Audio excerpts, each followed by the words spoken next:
Well, hello everybody there. No idea what I was just going through to make this happen. For some reason, it seems YouTube has changed some things. So when it comes to live streaming on a laptop or on a desktop, they make it hard. So we actually had to, excuse me while I change a couple things around. We actually had to start tonight's webinar all on the good old iPhone. So thank goodness the iPhone is saving us. And we are just changing a couple things here while people are jumping on. So don't worry, we're getting started here in just a moment. We're coming to you live.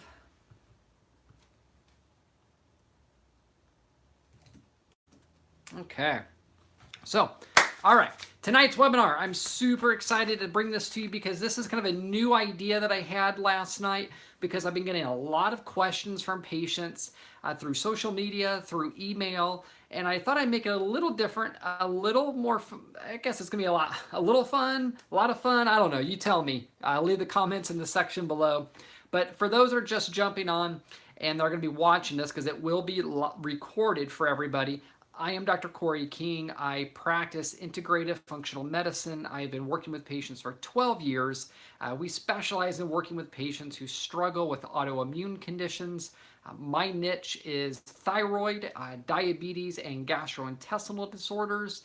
The reason I like working with those patients is because it hits really close to home because I have a lot of those patients in my family. So my better half, Natasha, has Hashimoto's disease, so I live with it literally here in the home.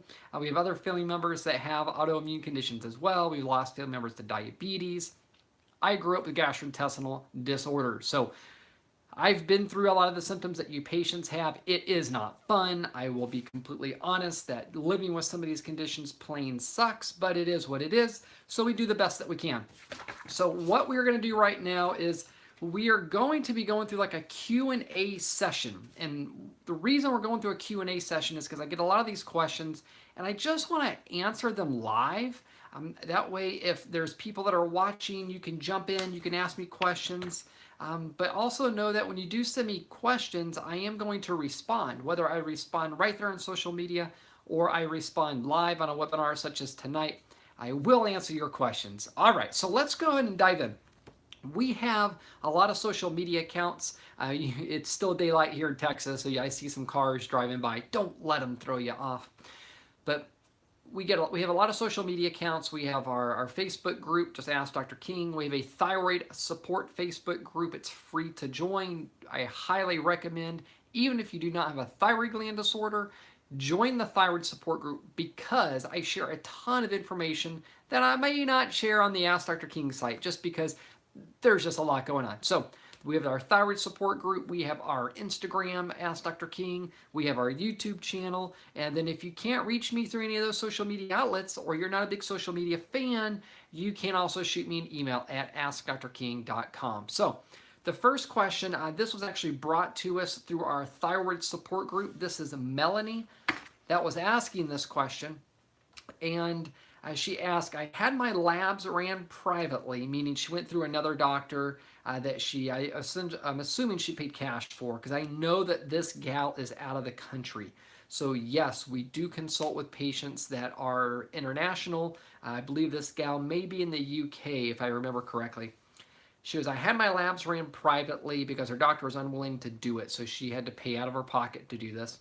She goes, I've been told to go gluten, dairy, and soy-free, which I'm not going to lie is a massive struggle, but I'm trying. Great job, Melanie, for trying. I know it's super difficult when you start to change your eating lifestyle. We've been through it. We've tried every fad diet out there just so we can experience it and see how we feel.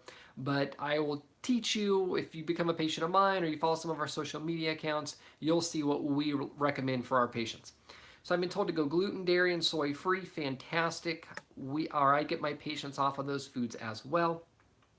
And she said the private doctor did explain these lab markers to her, but she said she was in a bit of a daze because it was a little overwhelming after finally getting some answers for searching for these answers for many years from other doctors.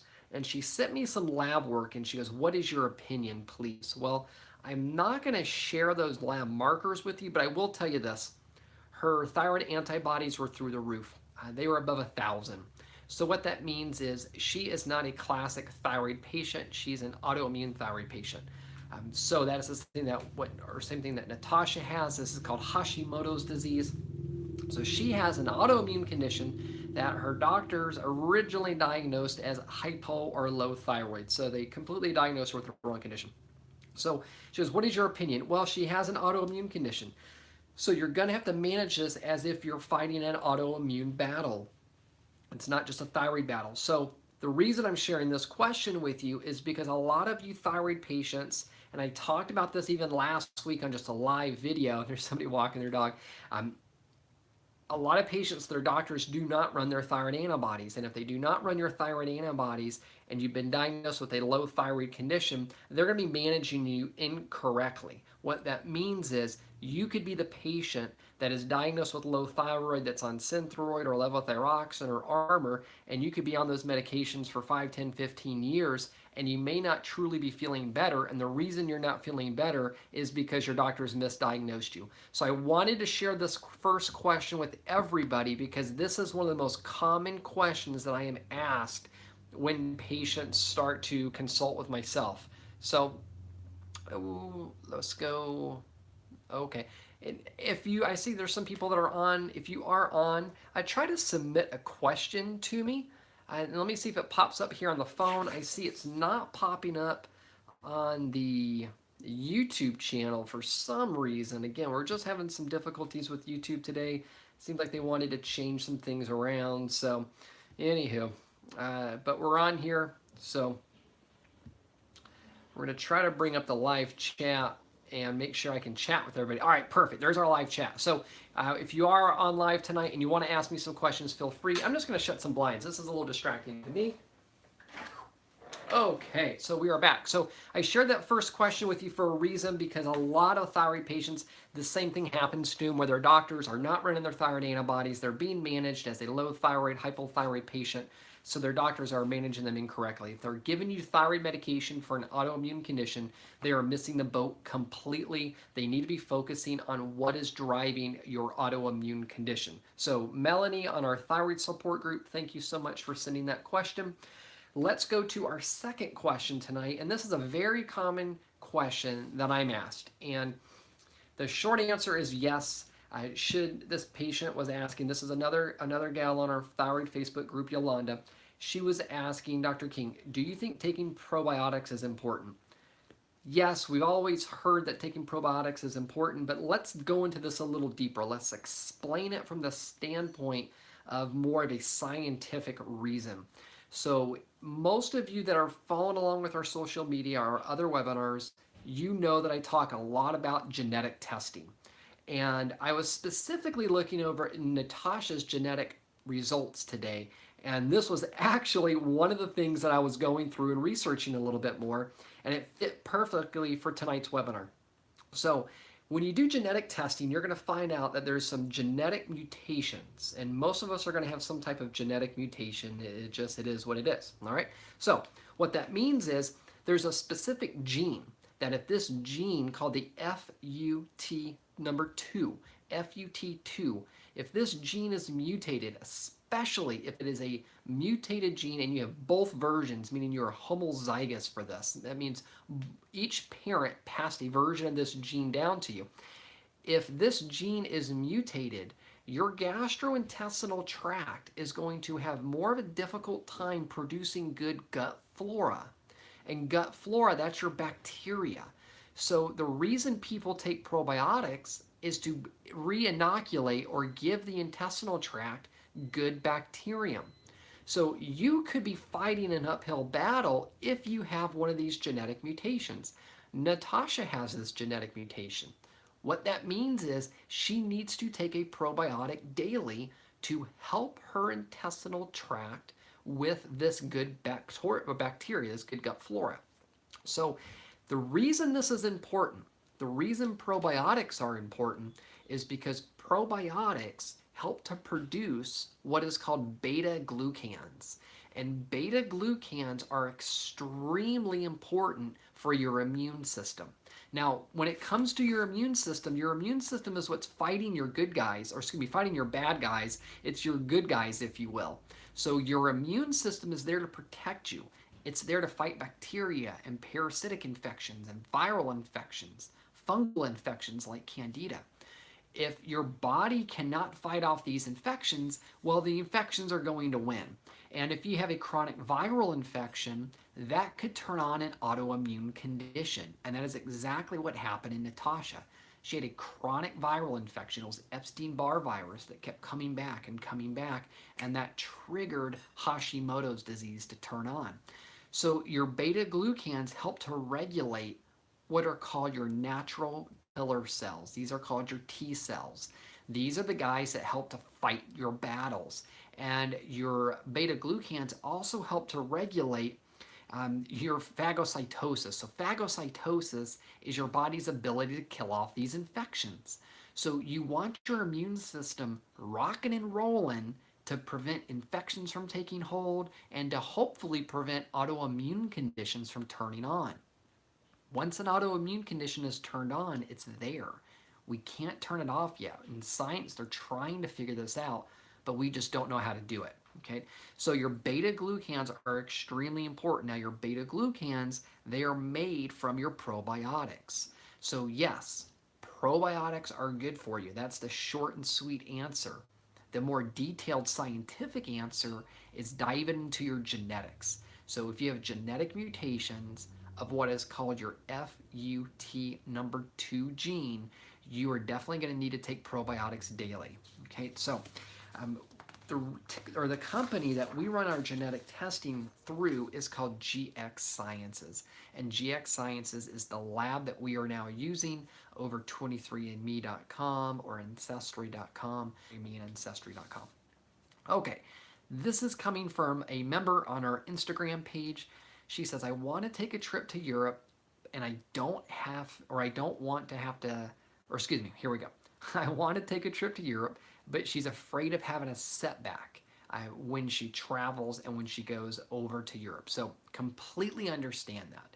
We love traveling. At the end of this month, we are traveling to Thailand and to Bali. And we take a lot of products for ourselves, especially Natasha does. So we're traveling with a bag specifically with all of our supplements. It's a bummer, but we travel with our products. So I'm going to give you some tips on what we do when we are traveling, and hopefully this will help you as well. So here we go. We take our supplements with us. So we're going to be gone for 3 weeks. We're going to actually have a specific bag for our products, and we'll be traveling with them because we're going to be out of the country. We're not going to easily have products shipped to us. So we're going to have to carry those with us. Yes, it's going to be a pain in the butt, but it is what it is. The other thing that we do is, or we're going to try to do, especially we're going to Thailand, we're going to Bali, we are going to try to eat as cleanly as possible. So we know what we can and we can't have. Traveling to some of these countries, it is going to be impossible to avoid some of those foods. So this is what I recommend you do. Take a digestive enzyme with every meal. The reason we like to take the digestive enzymes, not only to help break your foods down, but to also to help with killing off bacteria and parasites. So hydrochloric acid, that's what's released from your stomach. Its job is to kill off these infections, diseases like your bacteriums, like H. pylori, or your parasitic infections. HCl is there to kill that stuff off before it moves into your intestinal tract and takes hold. So if you take a digestive enzyme, you're going to give your body a little extra oomph to kill off the bad guys.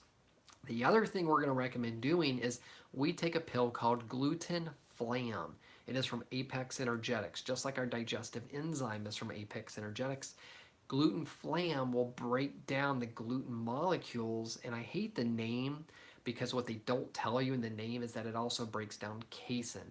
So if you're dairy sensitive, if you're gluten sensitive, you can take these pills as a just in case. You're eating out at a restaurant and you don't want to get some cross-contamination.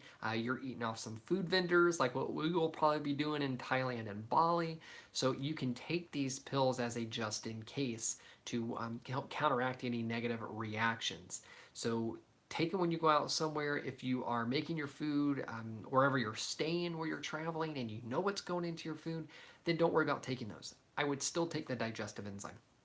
Okay, now check this out as well. Go to the blog, AskDrKing.com, go to the blog section, look for the article about eating pizza when you have a thyroid disorder. You're going to understand why we're talking about taking some of these pills. Now, if you're traveling to Europe and you're going to Italy, Italy specifically, you don't have to worry about taking this pill because the wheat and the dairy is different. This is what I talk about in that blog article. So make sure to go read that if you're curious about traveling to different foreign countries, especially Italy. That is one of our favorite countries because we can pig out and we can eat all the bread and have all the dairy that we want. Go to the blog article and read about why. Now, try to keep your eating times consistent. Try to keep it very similar to how it is when you are at home. I realize when you're on vacation, your schedule is going to change, but try to mimic your eating at home as much as possible. The other thing, here's another tip, make sure to try to mimic your sleep patterns. Now, I think the flight to Thailand is like 20 something hours. We are taking a red eye, so we can try to sleep as much as we can, but still we're gonna have a layover somewhere. So try to keep your sleep patterns consistent as well. So as soon as you get somewhere, if you're there for several days, a week to 2 weeks at a time, make sure to go to bed at your normal time. I know it's going to change with the time changes, but do your best. The other thing is stay hydrated.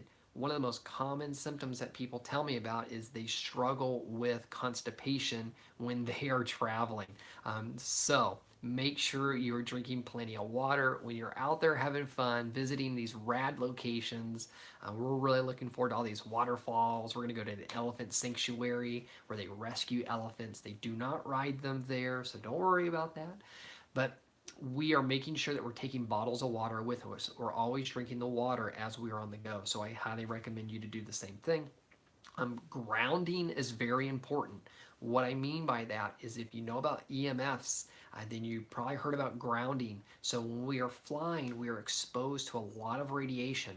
If you're on your phones when you're traveling, you're going to be exposed to radiation then as well, the EMFs. So when you first get to your location, especially after flying, go take your shoes off, put your feet in some grass, put your feet in some dirt, and ground yourself to dump the EMFs that you've been exposed to.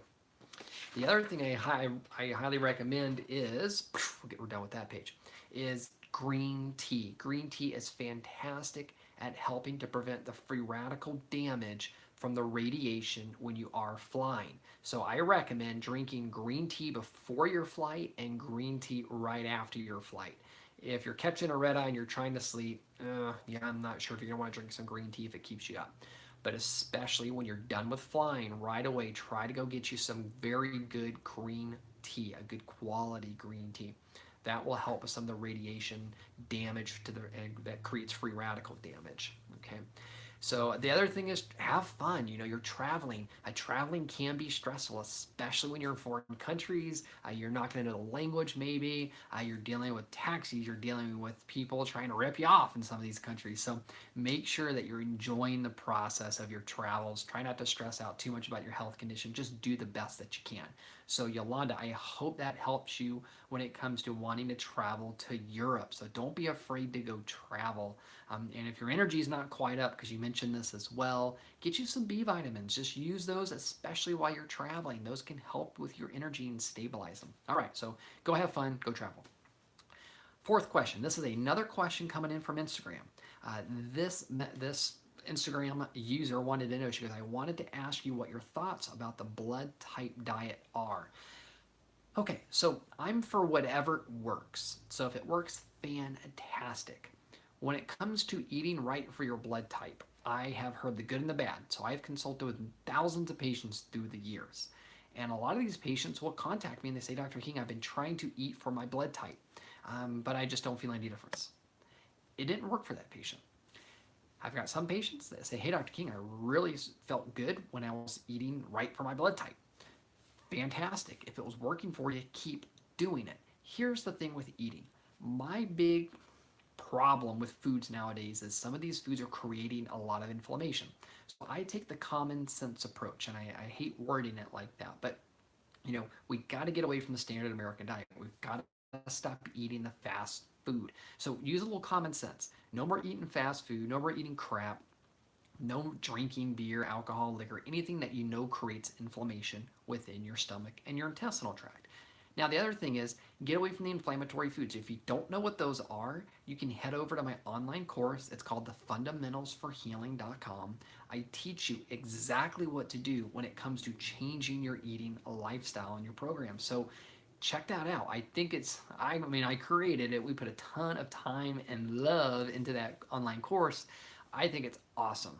So I give you all the foods, I give you PDFs that you can download, I give you videos where it's us teaching. When I say us, Natasha's on these videos as well. So go check out the course. I just recommend getting rid of inflammatory foods. So if you've tried eating for your blood type and it didn't help you, then try this. Get rid of those inflammatory foods. I promise you, getting rid of foods that create inflammation in your intestinal tract is going to help you heal quicker than anything else. So the foods play a big role. All right. Question number 5. This question was emailed to me from a gal named Christina. And she says, Dr. King, I'm having major itching around my bum. And when she says bum, she's specifically meaning around her anus.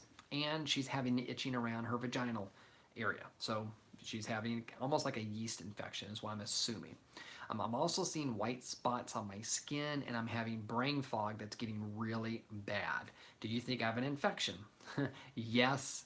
Yes, and yes, you probably have a candidal infection. That would be my first guess. So candidal infections can cause the little white bumps that come out of the skin. The candidal infections can cause the itching around the anus and around the vaginal area. So yes, I probably think that it's a candidal infection. Another type of infection it possibly could be would be a parasitic infection, but I would go with candida first.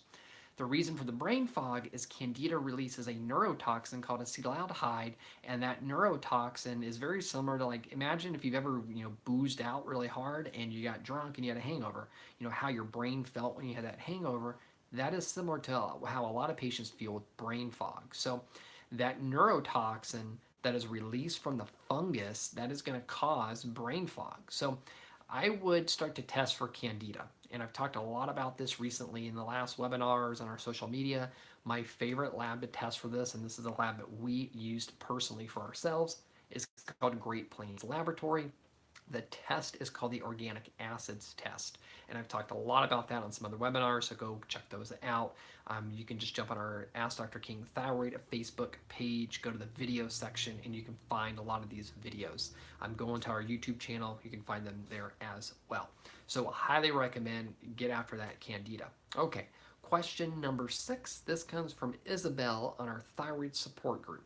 She says, I've been getting really weird symptoms, and I'm not sure if it's normal. Okay, symptoms aren't normal. I've woken up a few times in the last 2 weeks with pain in my bones, especially in my fingers, arm, and ankles. Also, for the last week, I've been having what feels as a breathing issue. Like she's feeling out of breath doing normal things, such as washing the dishes, folding laundry, etc. Okay, first thoughts. Lyme's disease and Epstein-Barr virus. The reason I say Lyme's disease is classic for waking people up in the middle of the night, especially early in the morning, with bone pain. Just pain, random pains. And these pains can be different locations. This is a very big clue for somebody that hasn't been tested yet for Lyme's disease. If you're waking up and one morning it's your fingers that are hurting, the next morning it's your low back, the next morning it's your knees, and you've never had a knee injury, you never had a low back injury, and you don't crack your knuckles, right? Think Lyme's disease. How do you test for it? Well, the gold standard for Lyme's testing, and this is what most Lyme's doctors use, is called IGeneX. I-G-E-N as in Nancy, E-X. That is the gold standard for Lyme's disease testing. So that would be one of my first thoughts for the bone pain that's waking this gal up or that's happening at night. Now, the breathing issues, could that coincide with the Lyme's disease? Could that be a symptom of Lyme's? It could. Or it could be a symptom of Epstein-Barr virus. The reason I like to think Epstein-Barr is because when Natasha had Epstein-Barr, and we just had one flight of stairs in her home, she couldn't walk up the flight of stairs without feeling winded. She explained it as running a 5K. At the time, we were racing triathlon, so we were really, really good shape when the Epstein-Barr virus turned on in her. So she was used to running longer distances than a 5K and doing just fine. So when the virus kicked in, it really affected her breathing. So in this patient, Isabel, if you watch this at a later time and date, I would think Lyme's disease and I would think Epstein-Barr virus. So your doctor can run a Lyme's test through IGeneX, IGEN as in Nancy, EX, and they can run your Epstein-Barr virus marker. So make sure they run all 4 of them. There's 4 of them that they should run. So if you want to get with those or download those markers, it is on our thyroid Facebook support group. So I know you are on there. It is in the files section, and you will see that over there. Okay. Now, another Instagram follower, they posted, Dr. King, I'm tired of eating unhealthy. With all the information that is out there today, I am confused on what to do. Should I go vegan, keto, paleo, pescatarian? And she starts it gets a little funny. She lists off almost every fad diet that's out there. Okay, so this is what I would recommend. Kind of goes back to one of the questions earlier, using the common sense approach first. So if you're eating unhealthy foods that you know are unhealthy, first, get off of those. Second, go to the fundamentalsforhealing.com course. It's very inexpensive. I think you get a ton of value for your money. Download, there is a food guide on there that I give everybody. Download that. There are foods in green that you're going to eat. There are foods in red that you're going to avoid. We even teach you how to reintroduce foods. We talk to you all about that in the online course. There is a gob of information there for you. That is what I would do. Start with the basics. You can keep it to lean meats, fish, maybe more fish than red meat. Ton of veggies, low starch veggies. If you've been following along with our Candida series, then you know that high starch veggies can contribute to fungal overgrowth. Low starch veggies, and very little fruit. And I give you a list of the fruits in that food guide. I give you a list of all the foods, but very little fruit because too many people I'm finding that they have candida overgrowth. So the fruit's going to contribute to that. Sugars are going to contribute to that. Carbohydrates are going to contribute to that. Okay, so I would do that first. That's what I would recommend. Alrighty. Let's go to question number 8. This is Eddie. Eddie is from our Facebook thyroid support group as well. Eddie says, Dr. King, what glutathione do you recommend, and do I need to take vitamin C with N-Acetylcysteine? All right, let me give you a little background information for those that do not know what glutathione is and do not know what N-Acetylcysteine is.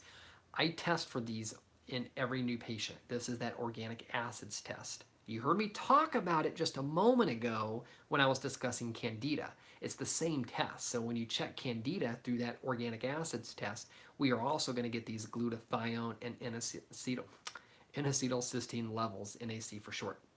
So N-acetylcysteine is a precursor for glutathione. Your body must make N-acetylcysteine to produce glutathione. N-acetylcysteine is also a chelating agent, is a binding agent. It helps to bind toxins. It helps to bind heavy metals and get that stuff out of your body because we are all exposed to toxins, environmental toxins, so it just happens. So N-acetylcysteine, you need that to make your glutathione. Glutathione is the body's most powerful antioxidant, second to its natural steroids that it produces. So we call it the most powerful antioxidant. It is called the mother, or it's referred to as the mother of all antioxidants. So it helps to get inflammation down. It also helps to bind toxins. It is specifically very, very good at binding toxins in your mitochondria. Your mitochondria are like the battery in your car, and they help to produce your energy. So if you're struggling with energy, you may want to evaluate your mitochondria.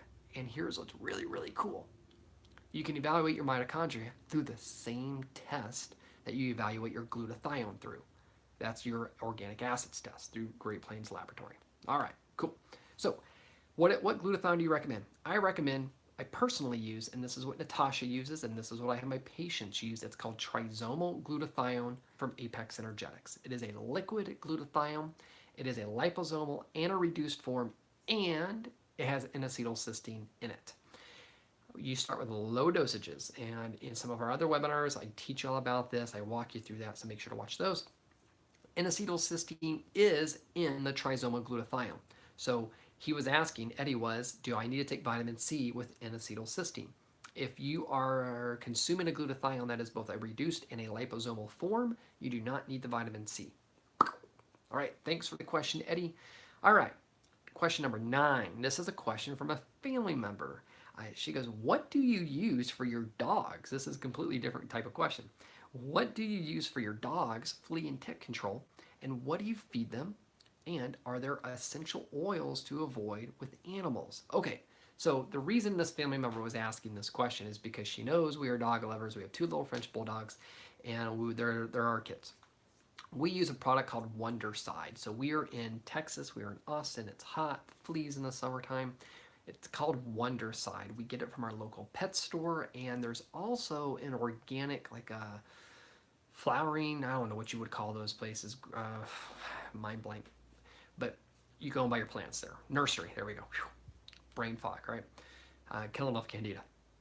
So we also get some liquid from them as well, from the company called Wondercide, and we use that as a spray. Actually, it's a nozzle that hooks up to your hose. You spray your yard.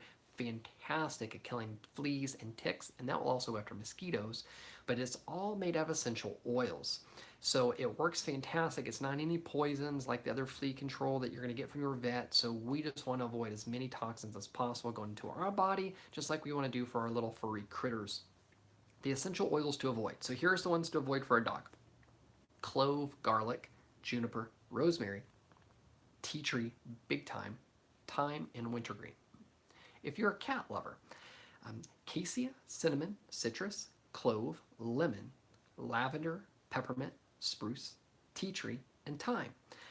You can rewind that to write all those down.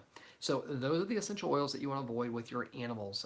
We have heard some stories, especially with tea tree in dogs, causing major reactions. So just be very careful. If you burn essential oils in your home, if you put them in a diffuser, that you don't have animals. If you're burning, I don't know if that's even the right word, if you are diffusing tea tree oil and those other ones that we discussed. Okay, seems like there's a lot more essential oils that the cat lovers need to avoid.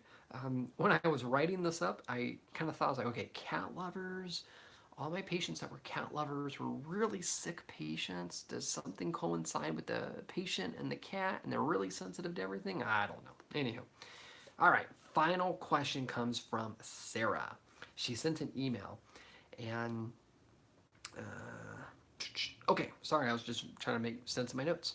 It says, give them my email, and I'm going, why should I give you my email? Ding, ding, ding, ding. If you have questions, you can email me. It's AskDrKing at AskDrKing.com. So it's just DRKING at AskDrKing. All right, Sarah asked, Dr. King, I've been following along with your social media posts and videos, which are great, by the way. Thank you, Sarah.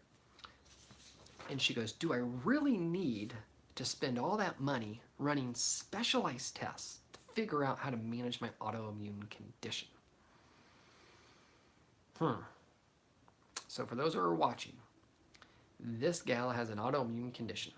And the specialized tests that she's referring to, I think, are probably the genetic test, the organic acids test, and a full blood panel. So she's asking, do I really need to spend all the money on those tests to manage my autoimmune condition? What she's probably looking for is a quick, simple, and easy answer of no. You can save your money, and you just eat a certain way, and you take a pill. If you're an autoimmune patient, you know that's not going to work. If you are my autoimmune patient, we are going to dig deep. We are going to figure out why this autoimmune condition occurred in the first place. We are going to figure out what is driving it, so that way we can come up with a successful game plan that you can apply, that you're going to know answers for the rest of your life because you have an autoimmune condition. You're going to know why this is occurring. You're going to know what is driving it. You're going to know the end results. You're going to know what your blood tests look like. So you're going to know everything that you're going to need to do from the standpoint of like putting the pieces of the puzzle together in order to manage your autoimmune condition properly. So the answer is yes, you need to do that. It sucks because you have to spend the money on these specialized tests. We have spent thousands and thousands of dollars on specialized testing. I get it. I've tried to narrow the test down to just 3. Now, if you want to dig deeper, there are more tests. Financially, if the money wasn't an issue, I would recommend some more tests for you. But bare minimum, we are going to look at the genetics test, the organic acids test, and we are going to be looking at your blood work. And it needs to be a thorough blood panel. So if you want to know what blood markers I run and recommend for every patient, head over to our thyroid support group on Facebook. It's just Dr. King's thyroid support group. Just ask to be invited or to be let in. You have to get approved. And all the blood markers are on the left-hand side in the file section. So you can actually download all those markers. You can take them to your doctor. So Sarah, the answer I know that you probably weren't looking for is yes, you need to do all those tests to manage your autoimmune condition properly. That is what we did on Natasha. If you were my sister, I would recommend the same exact thing. You need answers to manage your condition properly. And to be quite honest, that's why most patients' doctors fail them, especially in the traditional medical model, because these traditional medical doctors are not going to look at your genetic testing. They are not going to run things like the organic acids test. And unfortunately, that means the insurance is not going to approve that. And we're getting some, hi, Demaria, if I'm pronouncing that correctly. Hopefully I am. Or French fries. I have no clue what you are asking me, but if you are asking me which one is better, I'm going to go with the French fries. If you have a candidal infection, I'm going to tell you not to eat the French fries. Sorry, I'm just looking at another computer here in front of me, looking at the comment. So if you have candida, I'm not going to recommend French fries because they're carbohydrates. That's going to feed the fungal infection. Pizza, if you head on over to the blog on AskDrKing.com, scroll down, find the blog article that I wrote, You Can Still Eat Pizza with a Thyroid Condition, and read that blog article, and you're going to understand when or where you can eat pizza. So one of my favorite foods, even last night, Natasha and I were looking for a restaurant to go eat at when we were running some errands, and I said, God, I really just want to go to Pius. Pius is our favorite pizza joint here in Austin. It is a certified Neapolitan pizza restaurant. What that means is everything is imported from Italy. So if you have a gluten, dairy sensitivity, you can pig out on those Neapolitan pizzas as long as it is a certified Neapolitan joint. I think it's called like Vera something. Yeah, they all have these signs up. There's only a handful throughout the country. I mean, not every pizza joint that serves Neapolitan pizzas is certified. So you want to make sure they are certified. So I'm trying to read between the lines here with pizza or French fries. So that's going to be my answer. The one thing I didn't tell you is that besides pizza, I love French fries. Now, if you had the option, I would go with sweet potato fries over regular French fries. Just because regular potatoes are a nightshade where you can eat the sweet potatoes and it's not going to create that inflammation of the stomach. So then you got to worry about the oils that it's cooked in. So some people don't do well with certain oils. So if you're eating out at a restaurant, it depends. Are you eating at a restaurant that's like a vegan, super gluten, dairy free restaurant? Yeah, who knows what they're cooking their French fries in. Some places actually have separate fryers, and there is a burger joint called Hop Daddy, and it's a franchise, so they're all over the United States. They actually, when you go and order and you tell them that you have a gluten sensitivity, they will actually create a separate little ticket because they have a dedicated gluten-free fryer, which is really, really cool. So that way you're not getting any cross-contamination. So hopefully, Demario, that answers your question. If it didn't, then feel free to comment below. And that's all 10 questions that we went through tonight, everybody. So I know we didn't have a ton of people on here live, so hopefully people are going to watch this afterwards and it's recorded. But if you want to submit some questions, feel free to put them in the comments section. We can do that. We do have Monica asking a question, Dr. King. What can we do regarding low stomach? I felt bloats all day. Low stomach, are you referring to low stomach? Okay, perfect. Low stomach acid. So take a digestive enzyme, Monica. Get you some HCl in there. This is the only time I use the word age, and it comes to, unfortunately, it's all about our stomach. So once we hit 30 years old, our stomach slows down releasing hydrochloric acid, our digestive enzyme. So if you're over 30, Monica, then that means that over time, you are going to need more help breaking down your foods. So that's why the elderly typically have more digestive issues than those in their 20s and in their teens. What I would recommend, especially if you've got the bloats all day, get a good digestive enzyme, try to get one that has both HCl and pancreatic enzymes in it. The one that I use and that I get my patients to use is called Enzymix Pro. It is from Apex Energetics. It is all plant-based, but it contains both HCl and your pancreatic enzymes, so it gets all of that in one pill. There are other digestive enzymes that only have HCl. There's some that are only pancreatic enzymes, but I like the one that has them all wrapped up into one. So you can start taking those. The other thing, maybe drink some apple cider vinegar, put some of that in your water. Here's just something you may even want to try just on the daily. In the morning, what we're doing, especially we started doing this through our Candida cleanse and we've continued it, is we've gotten a big pitcher of water in the morning and I squeeze a whole lemon in there and then I put, 3 tablespoons of apple cider vinegar in it. One, it's crazy. Natasha and I were talking about this today because she got back onto drinking that with me. She's smelly.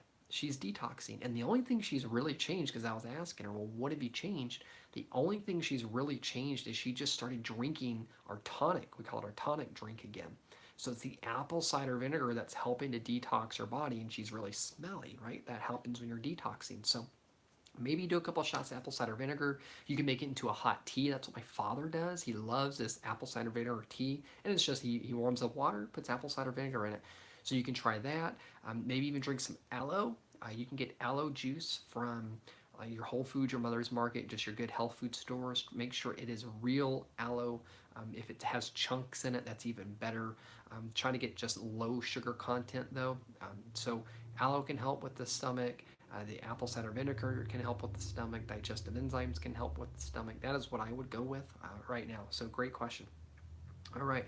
So if you have questions that you want to submit, weekly we're going to do like a Q&A webinar. So a lot of times I'll teach on a topic, but I wanted to address a lot of these questions that the social media members were sending in or that people were emailing over to me, because if they have these questions, I'm sure others have these questions.